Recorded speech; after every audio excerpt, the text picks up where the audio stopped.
Mr. Holmes, Dr. Watson, very good of you to come so quickly. After you have thoroughly examined the scene and the corpus delicti, please share your observations with me.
Look at anything you like, but I shall need that hat as evidence.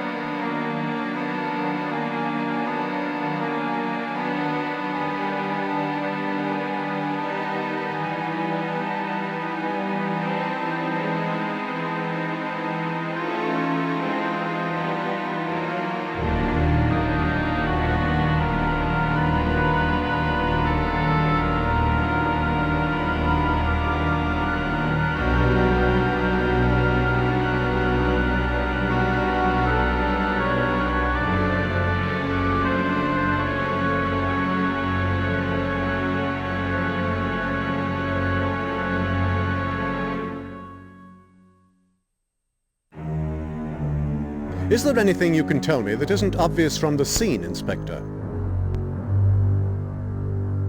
The deceased was an actress here at the theatre, name of Sarah Caraway. She lived by herself out in Bayswater. According to our only witness, there's a sister, whereabouts presently unknown. The witness found the body, but remembers nothing of the person she saw fleeing the scene. You may talk to her about that. She's a bit in the way of being hysterical at the moment. She's in the victim's dressing room, through that door and up the stairs. But before you go, I'd like you to confirm some theories of my own.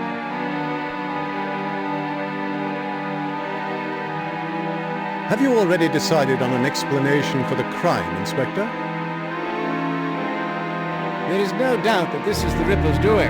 The fact that we are miles away from his habitual haunts in Whitechapel is of absolutely no significance.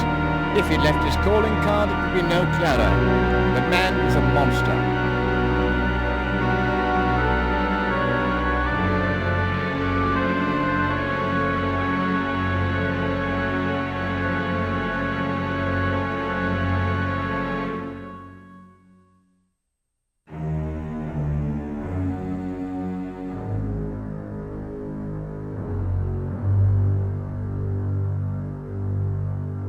I'm afraid I cannot give myself the pleasure of agreeing with you, Inspector. And being a man of scientific temperament, I doubt whether Dr. Watson would concur with your theory.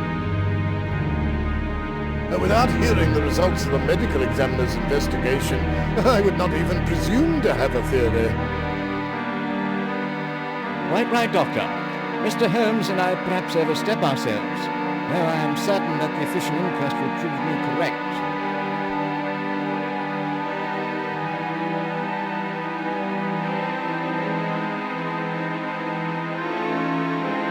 You seem very sure of your facts, Lestrade, but I believe that there is evidence that contradicts your interpretation.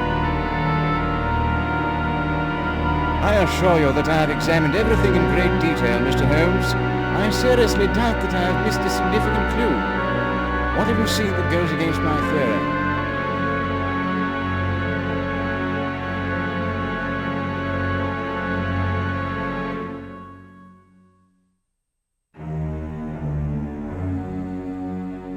The killer's choice of weapon is most telling, don't you think?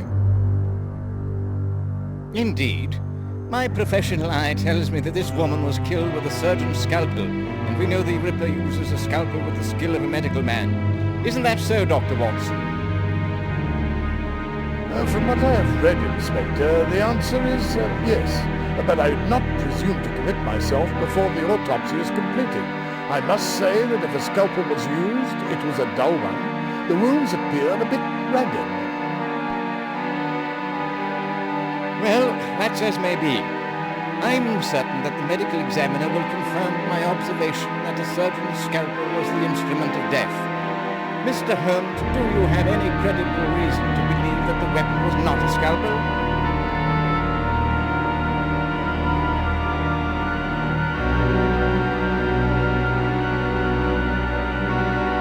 If you look closely at the victim's coat and at the wounds, you may notice that the fatal blade had a serrated edge.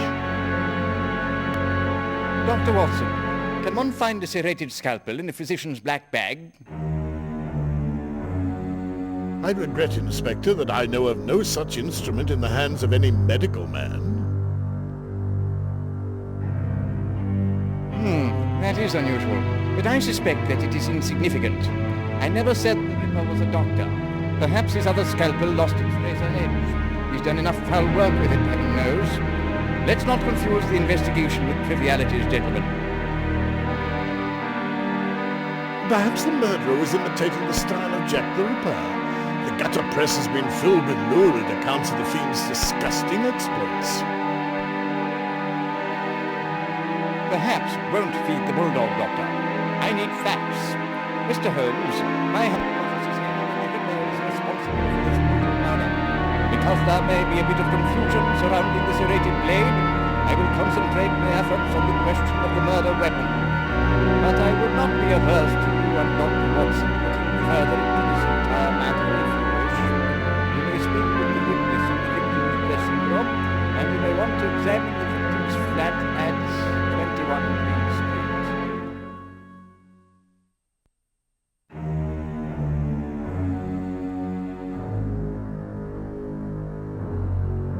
Is everything here exactly as you found it? Nothing's been moved since I arrived, Mr. Holmes. I rang up the inspector, and he was most particular in his instructions. Touch nothing, he says. So I've been standing here like a log.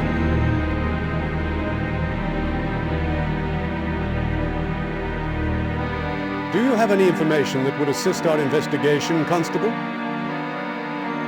No, Mr. Holmes. I'm sorry, but with fending off the newspaper gents and half the nosy buggers in London, I've been preoccupied, as you might say.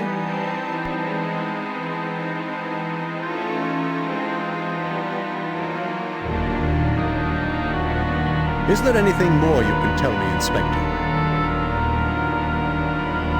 I have said all I have to say. I can only hope that my inquiries into the source of the murder weapon will reveal some new link that will lead me to this foul criminal and help me send him to the gallows.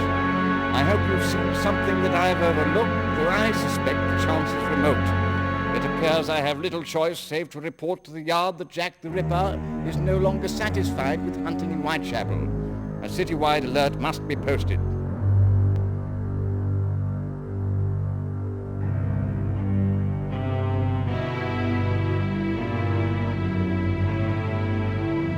The ragged edges of these shallow wounds suggest a knife shaped like a surgeon's skull, but with a serrated blade. Are you familiar with such an instrument, Watson? I've never seen a tool like that in a surgery or anywhere else. I can't imagine a medical use for such a knife.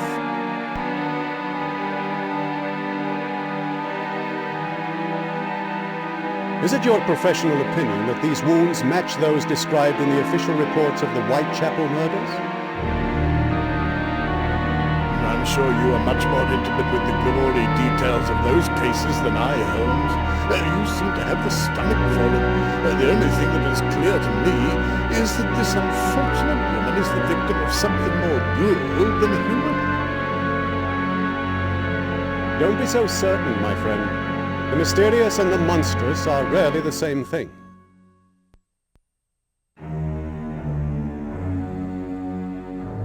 Do you see anything of significance, Watson? Not sure, Holmes. What I see disgusts me so that I can barely think. I believe I have seen no clues that reveal the truth of this horrible matter to me. If I have seen any, I have not been able to understand them. I'm sorry.